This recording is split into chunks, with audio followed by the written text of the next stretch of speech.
गिरी बापू आइए पुनः पुनः कथा में प्रवेश करें। गहलोत साहेबे બહુ અને સુંદર વાત કરી। એમાં એવું છે સાહેબ કે ભગવાન ગણેશના લગ્ન કરવાના હતા, એટલે ભગવાન મહાદેવ પાર્વતીને કહે છે કે એટલા ધામધૂમથી લગ્ન કરવા, એટલા ધામધૂમથી લગ્ન કરવા છે કે દેવલોકમાં અત્યાર સુધી કોઈ દેવના વિવાહ ન થયા હોય એવા ધામધૂમથી વિવાહ કરવા છે। તો પાર્વતીએ કહ્યું મહાદેવને કે એટલી મોટી મોટી વાતો કરો છો તો પછી સોના ચાંદી હીરા મોતી બધું જ વ્યવસ્થા જોઈએ, તો તમારે જોલીમાં જે કંઈ હોય જોલી ખોલો તો આપણને ખબર પડે કે કઈ રીતે આપણે વિવાહ કરીએ, કેવી રીતે ઉત્સવ કરીએ। ભગવાન મહાદેવ કહે કે મારે જોલીમાં તો સોના ચાંદી હીરા મોતી નથી, ભસ્મ છે। તો ભસ્મથી શું થાય? કોઈના ઘરે જઈને કહીએ કે ભાઈ મારા દીકરાને તમે કન્યા આપો, મારા પતિની જોલીમાં ભસ્મ છે, તો એમ કોઈ કન્યા ન આપે। તેના માટે સંપત્તિ જોઈએ, વ્યવસ્થા જોઈએ, સુવિધા જોઈએ। તો ભગવાન મહાદેવે કહ્યું કે એક કામ કરો પાર્વતી, મારા મિત્ર કુબેરજી છે, ધનુષ મિત્રમ, જે ધનપતિ છે મારા મિત્ર છે, એમની પાસે તમે જાઓ, આપ છપટી ભસ્મ લઈને કુબેરને કહેજો કે આપ છપટી ભસ્મના બદલામાં સુવર્ણ આપે। પાર્વતી કહે કે અરે મહાદેવજી, છપટી ભસ્મના બદલામાં સુવર્ણ શું આવી શકે?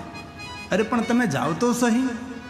હર પલ મહાદેવને આજ્ઞાનું અનુસરણ કરતા પાર્વતીજી આજ્ઞાનું ઉલ્લંઘન ન કરે, જે પ્રમાણે મહાદેવ કહે તે જ પ્રમાણે પાર્વતી કરનારા। હવે છપટી ભસ્મ લઈને પાર્વતીજી કુબેરજી પાસે જાય છે। કુબેરજીને કહે છે કે હે કુબેરજી, અમારા દીકરા ગણેશના લગ્ન અમારે કરવા છે, તેથી સુવર્ણની જરૂર છે, થોડી વ્યવસ્થા કરવાની છે। તેથી મહાદેવજીએ કહ્યું છે કે આ છપટી ભસ્મ છે તેના બદલામાં સુવર્ણ આપો। કુબેરજી અહંકારયુક્ત હસવા લાગે છે। અરે માં, આ જેટલું સોનું છે એ મહાદેવનું આપેલું છે, માં તમારે જેટલું જોતું એટલું સુવર્ણ અહીંથી લઈ જાઓ, મારું સુવર્ણ ભગવાન મહાદેવની સેવામાં સમર્પિત થશે તો મારું પણ અહો ભાગ્ય કહેવાશે। નહીં નહીં, એવી રીતના હું ના લઈ જાઉં, પણ મહાદેવજીએ કહ્યું છે કે આ સુવર્ણ, આ ભસ્મના વજન બરાબર મને સુવર્ણ આપો। આ ભસ્મનું જેટલું વજન થાય એટલું જ મને સુવર્ણ જોઈએ છે। કુબેર કે માં, આ તો ભસ્મ, ચપટી ભસ્મમાં સુવર્ણ કેટલું આવે માં? કાંઈ ના આવી શકે। આ બધું આપનું છે માં, તમે લઈ જાઓ પ્રસાદ સ્વરૂપે, ભગવાન શિવજીની સેવામાં સમર્પિત કરો। પાર્વતી કે નહીં, મારા પતિની આજ્ઞાનું ઉલ્લંઘન હું ન કરું, મને છપટી ભસ્મના બદલામાં જ સુવર્ણ જોઈએ છે। હવે નાનકડા એવા ત્રાજવાન તોલા લાવ્યા, જે સુવર્ણ જોખવાના તોલા હોય બધા સોની લોકોને ત્યાં, માખીનું પણ વજન થઈ જાય એટલા એકદમ મુલાયમ એ ત્રાજવા હોય, તોલા હોય। કુબેરજી નાનકડા એવા ત્રાજવા લાવ્યા, એક બાજુ ભગવાન મહાદેવની આપેલી છપટી ભસ્મ મૂકી, બીજી બાજુ કુબેરજીએ એક નાનકડો એવો માખીના ટાંગા જેટલો સોનાનો ટુકડો મૂક્યો। હવે ભસ્મ તો ઊંચી થઈ જ નહીં। કુબેરજીએ બીજો ટુકડો, ત્રીજો ટુકડો, કુબેરજીને થયું ભગવાન મહાદેવની કોઈ માયા લાગે છે। કુબેરજી તરત એના સેવકોને કહ્યું કે એક કામ કરો, મોટા ત્રાજવા લાવો। મોટા ત્રાજવા લાવ્યા, ભસ્મ રાખી। કુબેરજી જેટલા સોના ચાંદીના ઘરેણા પહેર્યા હતા બધા જ ત્રાજવામાં મૂકી દીધા, તો પણ ભસ્મ ઊંચી ન થઈ। હવે કુબેરજીને ખબર પડી ગઈ કે આ ભગવાન મહાદેવની કોઈ માયા રચના છે। કુબેરજી કહે કે લોખંડ તોડવાના ત્રાજવા લાવો, લોખંડને તોડી શકે। મોટા મોટા ત્રાજવા લાવે, એક બાજુ ભસ્મ રાખી। કુબેરજીના ઘરમાં જેટલા સોના ચાંદીના આભૂષણો હતા, જેટલું સોનું હતું એટલું બધું જ ત્રાજવામાં રાખી દીધું, પણ ભસ્મ ઊંચી ન થઈ। ત્યારે કુબેરજી કહે છે, માં, આ મહાદેવની આપેલી છપટી ભસ્મ છે, તેના બદલામાં મારી પાસે જેટલું સોનું હતું એટલું બધું સોનુંમાં મૂક્યું તો પણ આ ભસ્મનું વજન થઈ શક્યું નથી। ત્યારે પાર્વતી હસવા લાગે છે, કુબેરજી આજે મને ખબર પડી કે છપટી ભસ્મના બરાબર તમારી પાસે સોનું નથી, મારી પાસે તો ભસ્મનો ઢેર છે, મારી પાસે તો ભસ્મનો ઢગલો છે, એનું મૂલ્ય કોણ કરી શકે? તેથી આપણે ભજનની કડી ગાઈએ છીએ, બખાન ક્યાં કરું મેં, રાખો કે ઢેર કા, રાખો કે ઢેર કા, છપટી ભભૂત મેં ખજાના કુબેર કા, છપટી ભભૂત મેં ખજાના કુબેર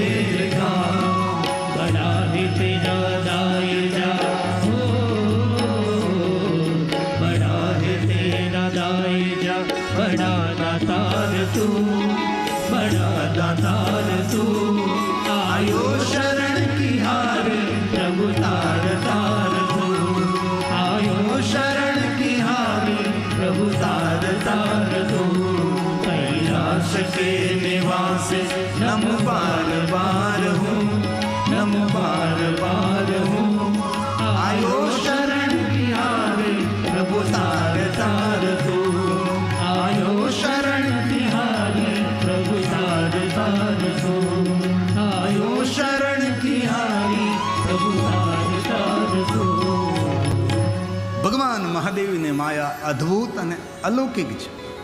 પૂજિતાભ્યામ પિતૃભ્યામ પરમાનંદ એ વહી પરમાનંદ લાભાર્થે શિવલિંગ પ્રપૂજ્યતે. ભગવાન મહર્ષિ વેદવ્યાસજી શિવ મહાપણ અંતર્ગત કહે છે કે જે મનુષ્ય ભગવાન મહાદેવના નિરાકાર લિંગ સ્વરૂપનું પૂજન કરે છે તે માનવને આનંદ નહીં પરમ આનંદની પ્રાપ્તિ થાય છે. નિત્ય નિત્ય મહાદેવને જે પૂજા કરે છે કૃપાધિક્યમ વર્ધતે. રોજ રોજ દિન પ્રતિદિન તેના પર ભગવાનની કૃપા बढ़તી રહે છે. ભગવાન મહાદેવજી એટલા દયાળુ દેવ છે કે થોડી ભક્તિ કરવાથી થોડી ઉપાસના કરવાથી થોડી સાધના કરવાથી જલ્દી પ્રસન્ન થનારા કોઈ દેવ હોય તો ભગવાન મહાદેવ છે. આપણા ગામની અંદર શિવાલય હોય તો જરૂર પ્રાતકાલે મહાદેવનું દર્શન કરવા જવું જોઈએ. પ્રાતકાલે શિવ દ્રષ્ટવા નિશી પાપ વિનિશ્યતિ.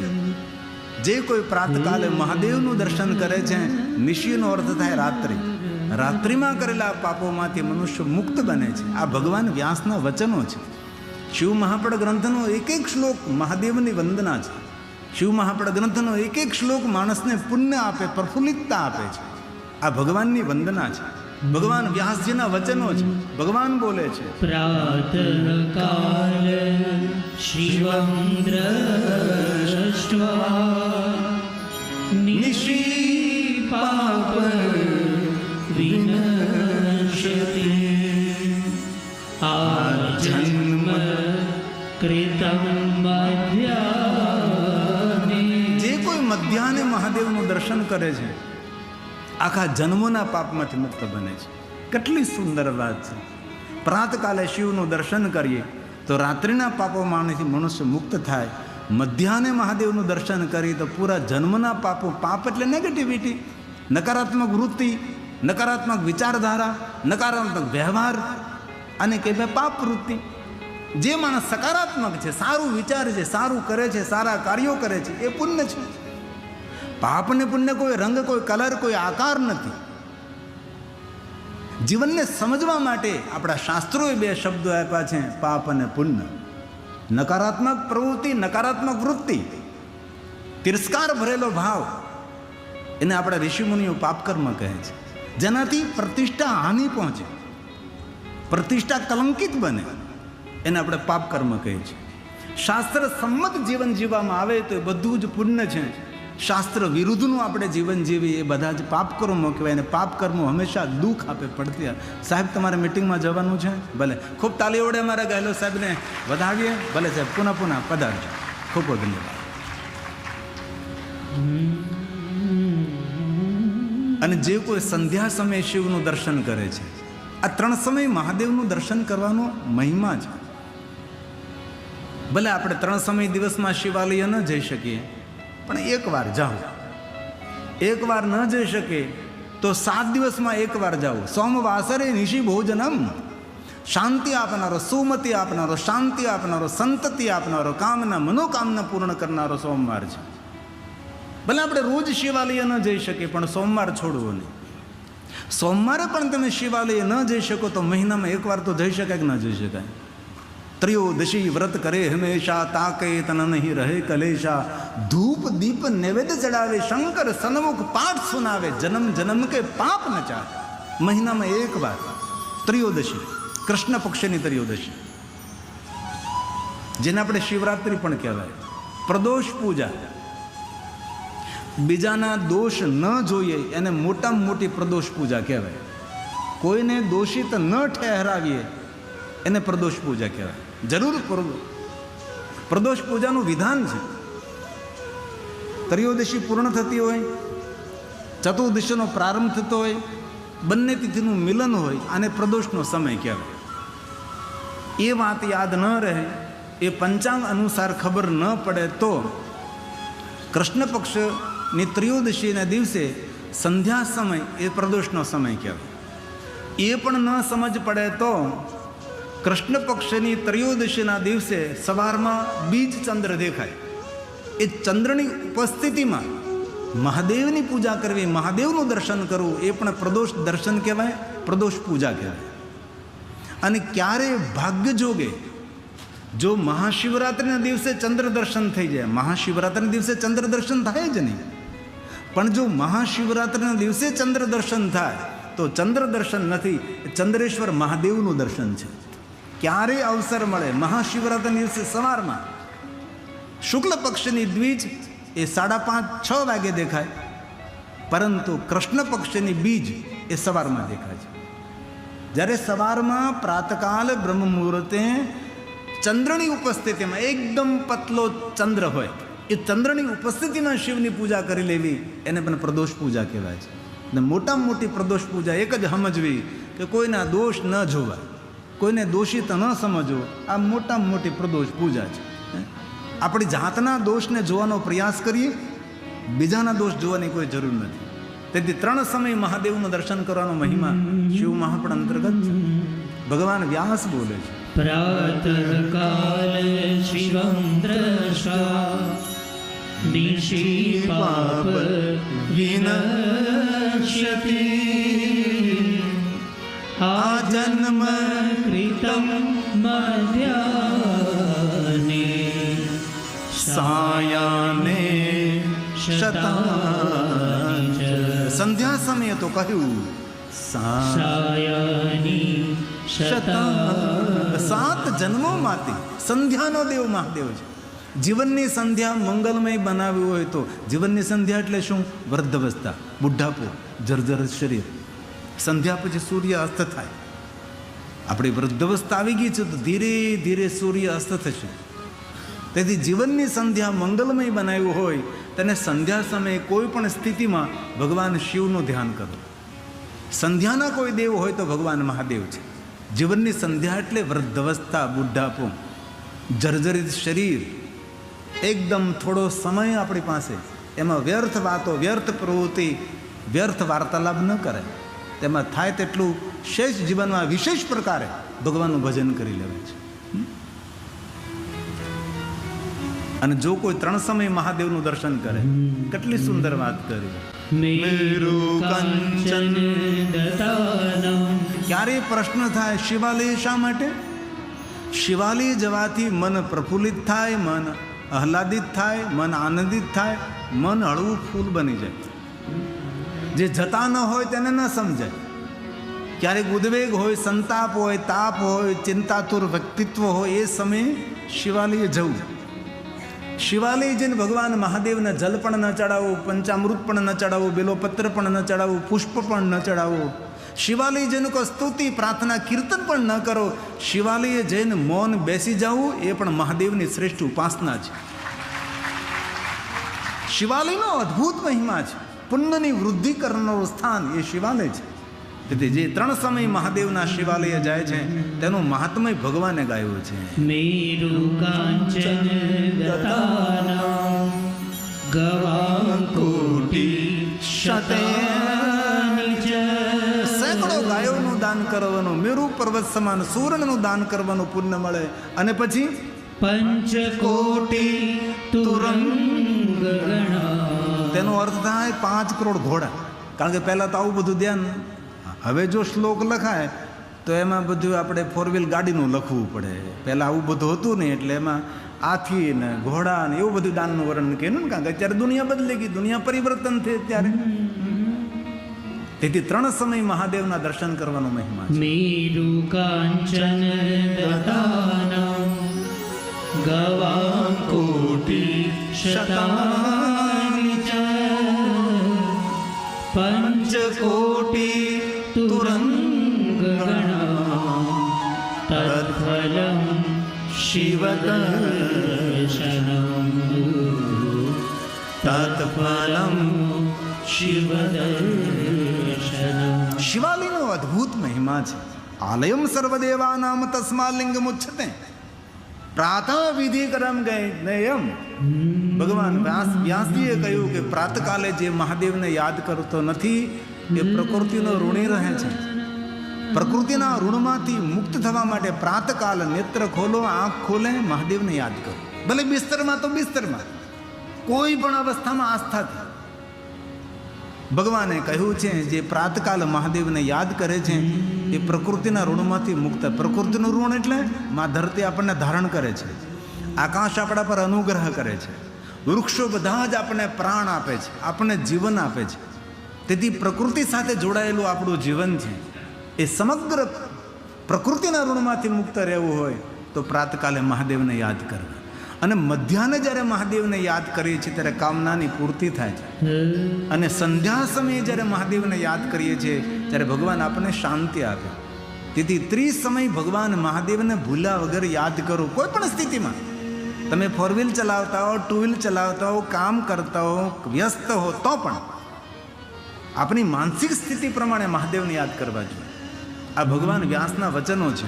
પ્રાતર્વિધિ કરમ જ્ઞેયં મધ્યાહ્ને કામિકં તથા. બપોરના 12 વાગે જે મહાદેવનું દર્શન, મહાદેવને યાદ કરે, મહાદેવનું સ્મરણ કરે છે, ભગવાન શિવ તેની કામનાની પૂર્તિ કરે છે.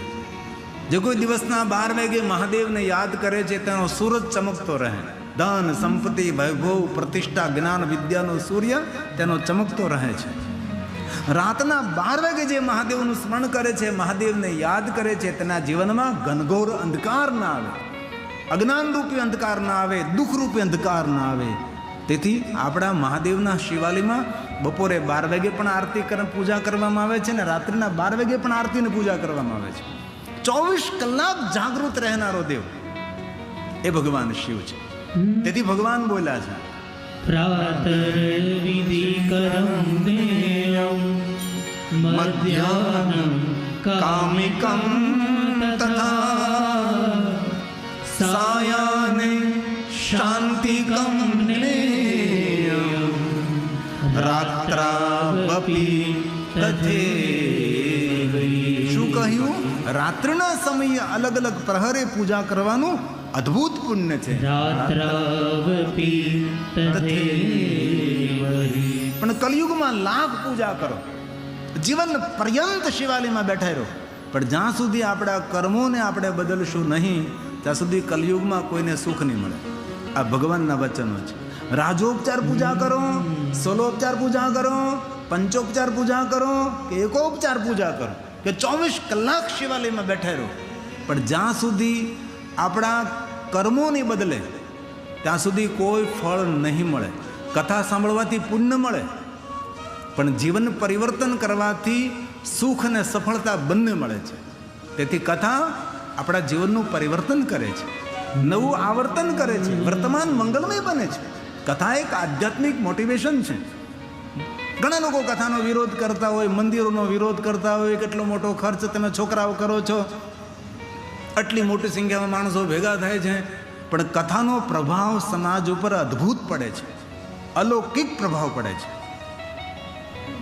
અમારા હમણાં જે કોઈ હોસ્પિટલ પ્રેમી કોઈ એનઆરઆઈ અમારી કથામાં આવ્યા હતા અને એને મંદિરના વિરોધમાં એટલું બધું એ બોલ્યા, એટલું બધું બોલ્યા મંચ પર. આપણે કાંઈ બોલાય નહીં મોટા માણસોને સામે, એટલું મંદિરના વિરોધમાં બોલ્યા. પછી મેં એમને કહ્યું કે ભલે તમે હોસ્પિટલ બનાવી જ જોઈએ, હોસ્પિટલની બહુ જરૂર છે, ગલીએ ગલીએ હોસ્પિટલ હોવી જ જોઈએ. અને ચાણક્યએ એમ કહ્યું કે જે દેશની અંદર વૈદો દિવસ રાત્રિ દવા બનાવવા લાગે ત્યારે રાજાએ સમજી જવું જોઈએ કે તેની પ્રજાનું પતન થઈ રહ્યું છે. આજે દુઃખનો વિષય છે. 5 દુકાન છોડીને મેડિકલ છે, 5 દુકાન છોડીને મેડિકલ છે.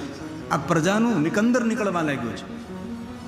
પછી મેં એમને કહ્યું કે તમારી વાત વડીલ સારી છે કે તમે હોસ્પિટલ પ્રેમી માણસ છો, હોસ્પિટલ જ નિર્માણ કરવી જોઈએ, મંદિરની કોઈ જરૂર જ નથી. જે છે એ મંદિરોને આપણે સાચવીએ. પણ તમને ખબર છે તમારી હોસ્પિટલમાં નોકરી કરતો ડૉક્ટર પહેલાં મંદિરે દર્શન કરવા જાય અને પછી હોસ્પિટલમાં એ કામ કરવા જાય છે. તેથી જેટલી જરૂર હોસ્પિટલની એટલી જ જરૂર મંદિરોની છે, એટલી જ કથા કીર્તનોની પણ જરૂર છે.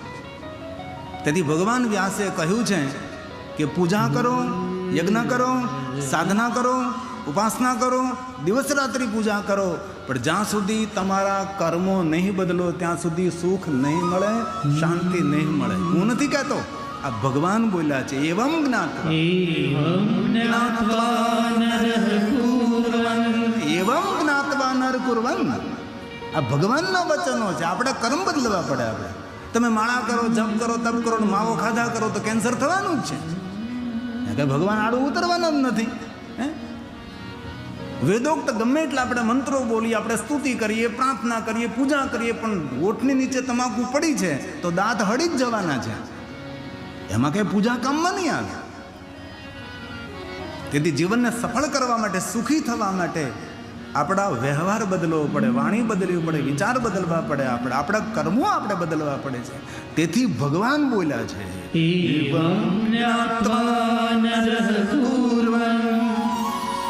યથોક્ત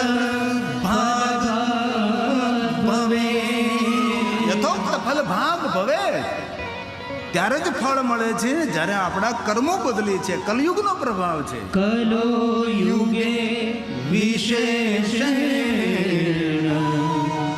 ફલ સિદ્ધિસ્તુ કર્મણા. કલયુગમાં ફલ કેવું મળે? ફલ સિદ્ધિસ્તુ જેવા કર્મ કરશો એવા ફળ મળશે. તેથી આ કલયુગ છે. કર્મ પ્રધાન વિશ્વ રચી રાકા. ભગવાને જ્યારે જગતનું સર્જન કર્યું, થોડી વાર પહેલા મેં કહ્યું ને કે રુદ્રદેવે બ્રહ્માજીને એમ કહ્યું કે બ્રહ્માજી તમે સુંદર સૃષ્ટિ બનાવી, પણ તમે કોઈને સુખી નહીં કરી શકો, તમે કોઈને દુઃખી નહીં કરી શકો. તો બ્રહ્માજી પૂછ્યું તો રુદ્રદેવ, તો રુદ્રદેવે કહ્યું કે સુખ અને દુઃખનું કારણ તેના કર્મો રહેશે. જેવા આપણા કર્મો એવા સુખ અને દુઃખ. એ જ વાત રામચરિત માનસ તુલસી ગોસ્વામીજી કર્મ પ્રધાન વિશ્વ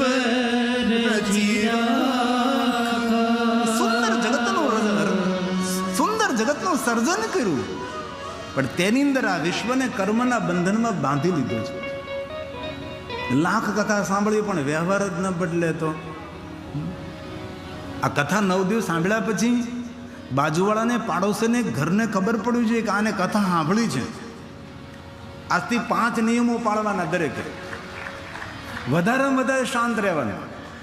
સામેનો માણસ ગમે એટલી ઉછળકૂદ કરે, ગમે તેટલો અશાંત હોય, પણ આપણે શાંત રહેવાનું છે. પોતાની જાતને સમજાવવાની છે, મારે શાંત રહેવાનું છે, મારે શાંત રહેવાનું છે. અને વધારેમાં વધારે મૌન રહેવાનું. ભીતરી શક્તિ ખીલશે. પોતાની જાતને સમજાવવાની, મારે મૌન રહેવાનું છે, મારે મૌન રહેવાનું છે. મોઢામાં ગમે એટલી ખંજવાળ આવે તોય બોલવાનું નહીં. સામેનો માણસ ભલે બોલ્યા કરે, બોલવાય તો તેને. ત્રીજો નિયમ, આજથી મીઠી વાણી બોલવાની. સામેનો માણસ ગમે તેટલું કડવું બોલે, કડવા શબ્દોનો વરસાદ વરસાવે, પણ આપણે મીઠું બોલવાનું છે. ચંદન જેમ પોતાની શ્વાસ ન છોડે એમ આપણે આપણી મધુર વાણી છોડવાની નથી. આ 3 નિયમ. ચોથો નિયમ, આજથી કોઈની ગંદી વાત કરવાની નહીં અને કોઈની ગંદી વાત સાંભળવાની નહીં. 5મો નિયમ, શુદ્ધ શાકાહારી, નિર્વ્યસની રહી. આ 5 નિયમોનું જે પાલન કરે પરમેશ્વરને જેમ પૂજાવા લાગે.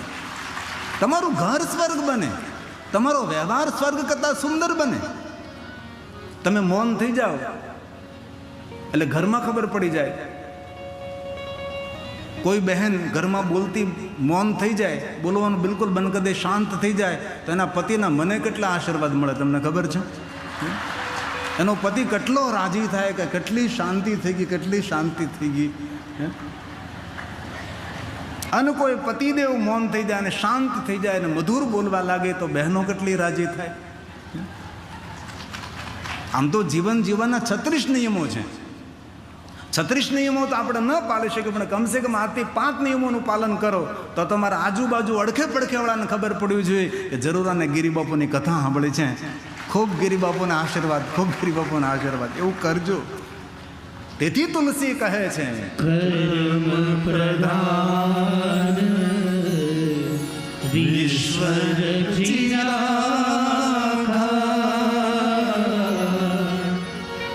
જો જસ કરીસો તસો ફલ ચાખા.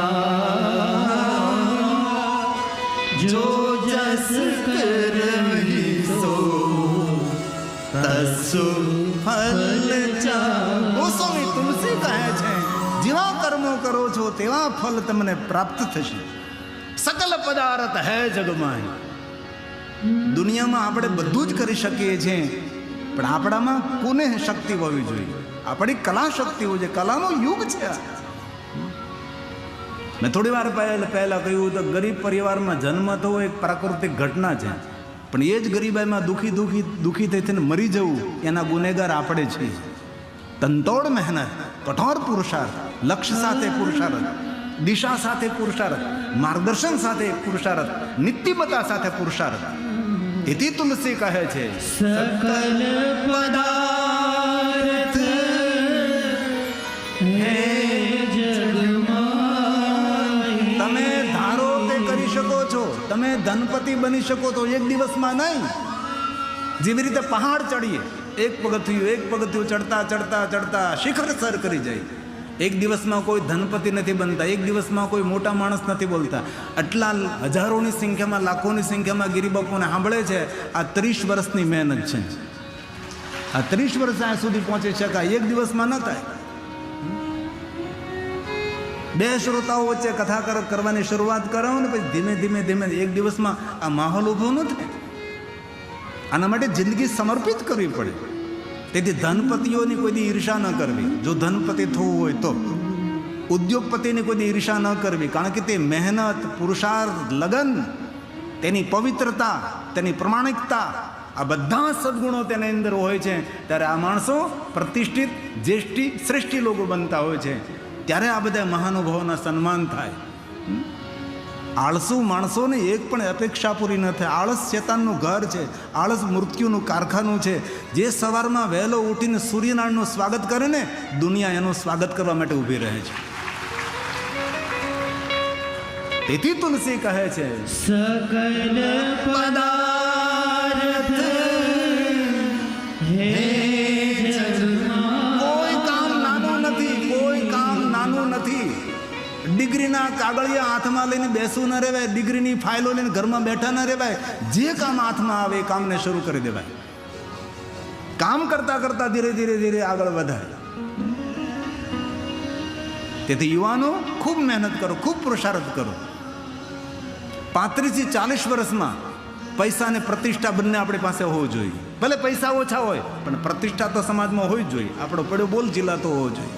ઘરમાં, સમાજમાં, પરિવારમાં 5 માણસો બેઠા હોય, આવો ભાઈ, આવો ભાઈ, આવો.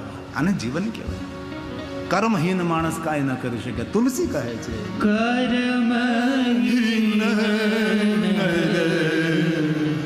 પાવત નહીં. કર્મહીન